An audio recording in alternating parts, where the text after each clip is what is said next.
Give me an example of a food that's a vaccine. You recognize? Yes. University of California, Riverside has already perfected the ability to put human vaccines into our lettuce right now.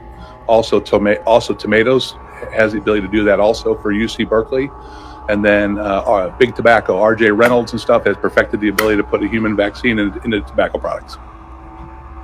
Chairman Clements? And is that even legal to do in the state of Tennessee, to sell those with a vaccine in them? You recognize? Well, I'm not arguing that point. What I'm saying is there is no law deeming those that when you go into a grocery store, you should know as a consumer, this head of lettuce is a head of lettuce. The head of lettuce right next to it could contain a vaccine in it. All we're saying is if it does have the vaccine in it, make sure it's listed as a pharmaceutical so people can get the proper dosage. You recognize? Thank you. Well, my question is right now, can you walk into a grocery store and there be a head of lettuce for sale that has a vaccine in it? I don't think that's allowed under state law presently.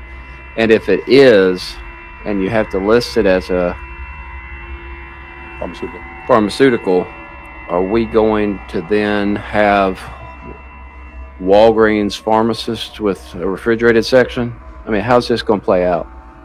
You recognize? Thank you. This is more of a consumer protection bill right here, is to make sure that if you're going in to buy tomatoes and there's a polio vaccine in there, that you are aware of what you're buying has a polio vaccine. The problem you have is if it's not treated as a pharmaceutical, being the size and difference between you and me, how many tomatoes do I have to eat to get the proper dosage versus how many tomatoes that you have to eat?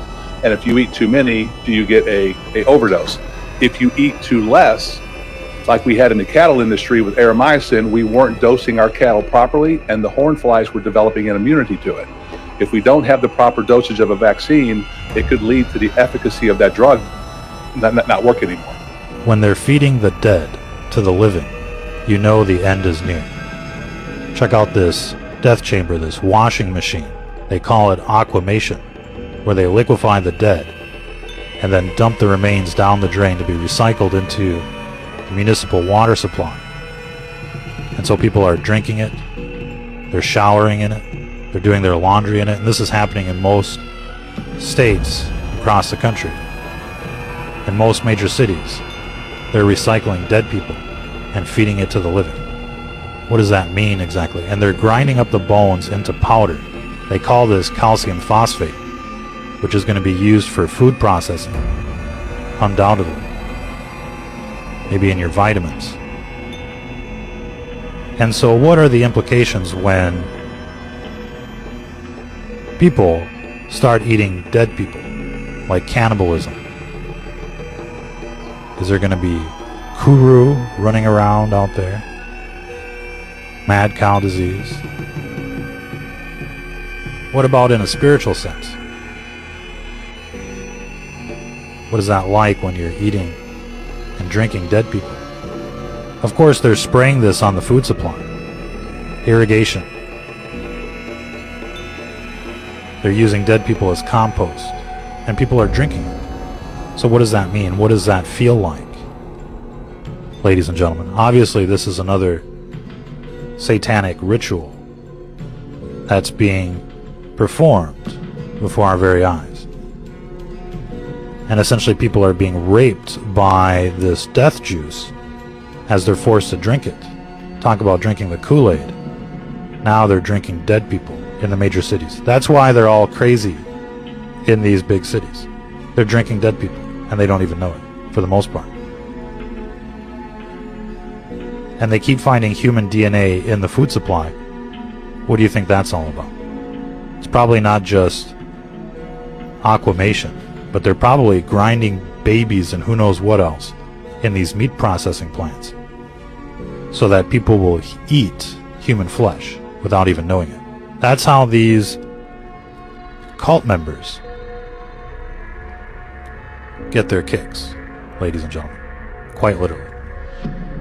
Cannibalism might seem kind of gruesome, and kind of is. I'm going to give you a little background of what got me to this position to run this bill. So back in 2019, I heard that Washington State was starting to do human composting, and that disturbed me. I wanted to address this because what I didn't want to see is bags of compost with human bone fragments. I want to stop it getting into the human food supply. I was on a plane this summer, watched a video of some food show, and the three contestants tasted the food and they had to guess what was in it. It was some kind of a sausage, and one of the options they told these people that was in the food was human flesh. Can you tell us the 3 secret ingredients that might be found in this amazing sausage that you made for us today?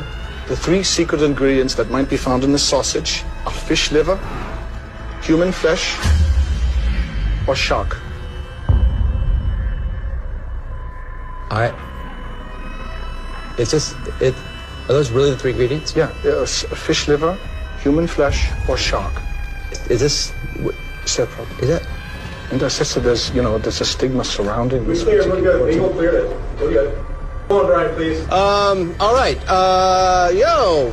Thank you, Kif. Thank you very much. All right, Joe.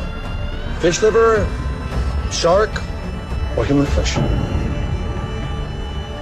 God help you, it better be shark. all right. 2, what do you think it's going to be? Shark too. Shark? The liver is like too obvious, and I don't think it's human flesh, so I think it's shark. Chef Keith, can you tell us what is the secret ingredient in this dish? Yes, I'm afraid you're both wrong. It is human flesh. No. No. Whoa. That's not okay. That's No, not all right. You know, The way our society's going and the direction we're going, this is going to be normalized. There's only one state in the union that it is illegal, cannibalism is illegal, and that is Idaho.